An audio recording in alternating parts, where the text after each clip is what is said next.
Hey, it's Alze Calhoun with Coveted Consultant. Feedback loops. The only way that you're going to be able to guarantee success to your clients, that your product, program, service, or offering is a real solution for them, is if you are constantly refining your service offering with consistent feedback loops. In my business, I have a number of feedback loops because I know I need them.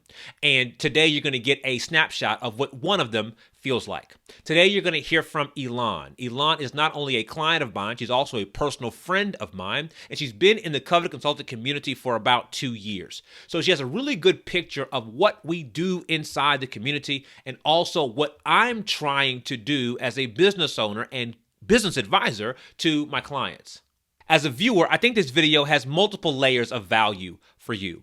One is you get to be a fly on the wall and you just listen to the exchange. You get to hear what it feels like to give high-level feedback and also to hear high-level feedback.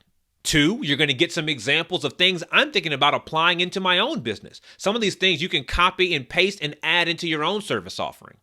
Three, this video is a snapshot of just how important intentions are when you're getting feedback. There are very specific things that my program is intended to do on behalf of my clients. Elan and I are talking about how to meet those intentions at the highest possible level. In fact, one of the first intentions Elan set in this meeting is something I agree with very much. The whole idea is about creating the most potent environment possible for your clients to have success.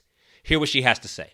Because my hope is that by giving examples in that way, it will help to expedite the aha moments from taking place faster than just every Thursday. Oh, right. Okay. Yes. Okay. No, I am completely with you on this. Yes. Right. What you're hearing me cycle through was kind of happening in the back of my brain, which I haven't said before. Here's a macro point. It makes sense in the micro. One of the breakdowns of other group coaching environments is that the group is not mature enough to support one another. Mm-hmm. The group can only survive if the leader's sitting in the center. So let me go one level further. So what ends up happening to the group environment is the group is defrequencied down to hobbyists. Mm-hmm. They learn it, they study it, they talk about it, but no one has enough muscle memory, or few people have enough muscle strength to actually do it and or talk about it in a helpful way. And so it truly defrequencies the entire group. They all just they become, they paid a lot of money to just kind of play around with the topic. Okay. So I'm very aware of that. And if the experience is going to be impactful and the community is going to be supportive, then the program must be built with a certain amount of intentionality. And Elan was reminding me of how important it is to onboard clients correctly and prepare them for this kind of unique experience. To be a very clear roadmap of this is rigorous. This is not for the weak. This is not going to be hey, you give me a couple of forms that I fill out and that's all that I'm going to be expected to do. You are making a heavy investment because you need to have skin in the game. And the skin in the game also is going to have these expectations. The first 30 to 45 days are going to be the hardest. The first 15 of those are going to be the toughest. You're going to repeat things through this. Everyone is going through it. And here's what we expect for you to do. Yeah. Prepare to be uncomfortable. Yeah. And here's how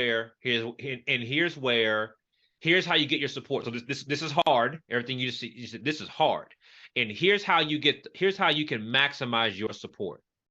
So while we were talking, Elan used the word cadence, and I like that word a lot. If you're going to solve problems for your clients, you can't just give them 100 ideas at one time or put 75 deliverables on their desk. You've got to give your clients a rhythm or a process to move through. And in my situation, I had mind mapped that rhythm, that process, that cadence, and I was showing it to Elan. You used the word cadence the other day, and I very much like that word, support that word, etc. I'm trying to give my clients a cadence they can follow in order to get the work that they want done. So if you'll set that plan, set that intention, and if you'll work on it weekly, you'll find that you'll darn near fall into what you want. But you have to set or have a weekly cadence or some cadence. Mm-hmm. So this support is designed to help you maintain the cadence. Mm-hmm. How about that? Yep. When you get the cadence right, multiple things happen at one time. There are deliverables being created routinely. There are lessons being learned routinely. There are skills being developed routinely. And those deliverables, those lessons, and those skills all work together to create something brand new. Elon and I discussed that as well. We're going through this process. Turn your camera on, record your question, record the whatever the block is, blah blah. Share it to the group, upload the video, so that way you can get the feedback on it. One, because it allows you to have like more free flow of thoughts. Instead of like in terms of how you articulate that to them, right? It gives you a better ability to like free flow of thoughts, journal out what your feedback is or your questions are, blah, blah, so that the community can get the full sense of like what it is that we need to support you with. And it also helps to start to demonstrate what prep is supposed to look like, because as they get more comfortable with being on camera, it's going to help with problem calls. It's going to help with them being more comfortable with creating content later. It'll help them to start to refine how quickly they get to their problem that they're actually having and the question that needs to be asked in terms of what support they need, because they're going to start to see themselves being on camera for 10 minutes rambling and be like, that's silly. I could have gotten to minute 4.5 in the first 30 seconds. And instead of telling the long story, just set up, hey, here's what the situation is. Here's what the question is that I have. Here's specifically the feedback that I'm looking for.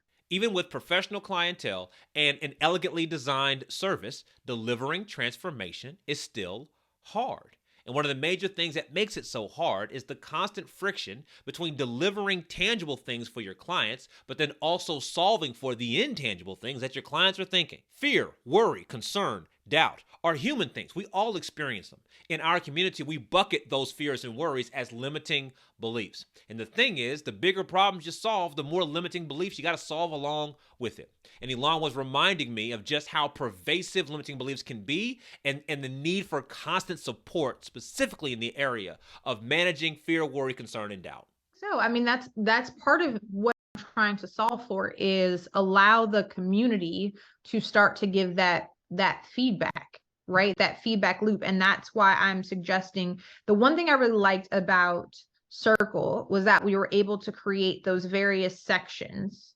And I feel like one of the sections that we can create inside of there can almost be recordings of limiting beliefs, right? Like you can have a section called limiting beliefs, where it is clips of people in the community saying, okay, like limiting belief right here, even you being like, hey, limiting belief right here, and us having to acknowledge that there are certain things that we recognize are simply limiting beliefs, that they don't go away.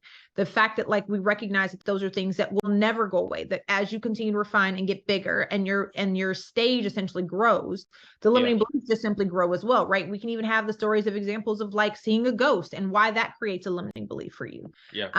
And you just continue to add to it, right? Because then that can become, it doesn't have to remain video format. It can be anytime anyone in the community is like, okay, so I'm thinking about growing to this in the CXO offering. Here's my limiting belief. Your service offering isn't just the stuff you make for your clients or the things you teach your clients. Your service offering has to take them from their unhappy place to their happy place. And that requires an entire experience.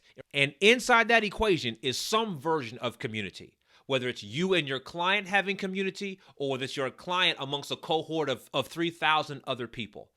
That idea of community is designed. As the consultant, you input on that idea of community, and your client has to make some inputs too. Type of movement, right? Like it can fall into any of those categories. Even if, so you don't, it doesn't always have to be when you have to post one thing, you have to respond to one person, you have to you have to choose one of those three. Because if your one stuff is too fuzzy for you that week and you're not able to post something individually, okay, fine. But you still have a responsibility to the community in order for you to stay a member, because this isn't just one-on-one coaching. The membership works because the members participate. And if you're not going to participate, then you're not benefiting the community, and the community is clearly not benefiting you. Can you guarantee results for your clients? Can you promise success to your clients? You absolutely can, but you've got to be thoughtful about the process. You've got to be clear on what's required to get to that result, and you need feedback loops to make sure that your client is receiving what you intend for them to receive. You know who's a real good example of designing intentional delivery of their product? Domino's Pizza. Yep, there's a video I've got about that right here. You can click and watch it now. Designing a service is difficult, but there are definitely ways of doing it, and there is an unfair advantage you give yourself in the marketplace. Let Domino's help you. I'll talk to you soon.